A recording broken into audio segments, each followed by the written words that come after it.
ಪ್ರಧಾನಿ ನರೇಂದ್ರ ಮೋದಿ ಆರೋಗ್ಯ ಆಯುಷ್ಯ ವೃದ್ಧಿಗಾಗಿ ಮಹಾಮೃತ್ಯುಂಜಯ ಯಾಗ ಶ್ರೀ ಕ್ಷೇತ್ರ ಧರ್ಮಸ್ಥಳದಲ್ಲಿ ನಡೆದಿದೆ. ದಕ್ಷಿಣ ಕನ್ನಡ ಜಿಲ್ಲೆಯ ಬೆಳ್ತಂಗಡಿ ತಾಲೂಕಿನ ಶ್ರೀ ಕ್ಷೇತ್ರ ಧರ್ಮಸ್ಥಳದಲ್ಲಿ ಮಹಾಮೃತ್ಯುಂಜಯ ಯಾಗ ಸಂಪನ್ನಗೊಳ್ಳುತ್ತಿದೆ. ಬೆಳ್ತಂಗಡಿ ಶಾಸಕ ಹರೀಶ್ ಪೂಂಜಾ ನೇತೃತ್ವದಲ್ಲಿ ಈ ಒಂದು ಯಾಗವನ್ನು ಕೈಗೊಳ್ಳಲಾಗಿದೆ. ಧರ್ಮಸ್ಥಳ ದೇಗುಲದ ಅಮೃತ ವರ್ಷಿಣಿ ಸಭಾಂಗಣದಲ್ಲಿ 7 ಹೋಮಕುಂಡಗಳಲ್ಲಿ ಮಹಾಯಾಗ ನಡೆಯುತ್ತಿದೆ. ರಾಜ್ಯದ ವಿವಿಧೆಡೆಯ 108 ಪುರೋಹಿತರು ಯಾಗದಲ್ಲಿ ಭಾಗಿಯಾಗಿದ್ದಾರೆ.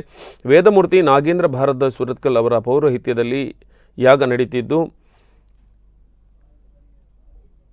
ಇಂತಹ ಅನೇಕ ಯಾಗಗಳು ಬೆಳ್ತಂಗಡಿ 25 ಕ್ಷೇತ್ರಗಳಲ್ಲಿ ನಡೆದಿವೆ. ಈ ಎಲ್ಲ ಯಾಗಗಳ ಪೂರ್ಣಾವತಿ ನೆಲೆಯಲ್ಲಿ ಧರ್ಮಸ್ಥಳದಲ್ಲಿ ನಡೆಯುತ್ತಿರುವ ಮಹಾಮೃತ್ಯುಂಜಯ ಯಾಗ. ಮೋದಿ ಹೆಸರಲ್ಲಿ ನಡೆಯುವ ಯಾಗಕ್ಕೆ ಧರ್ಮಸ್ಥಳ ಧರ್ಮಾಧಿಕಾರಿ ಡಾಕ್ಟರ್ ಡಿ ವೀರೇಂದ್ರ ಹೆಗ್ಡೆ ಬೆಂಬಲ ಸೂಚಿಸಿದ್ದಾರೆ.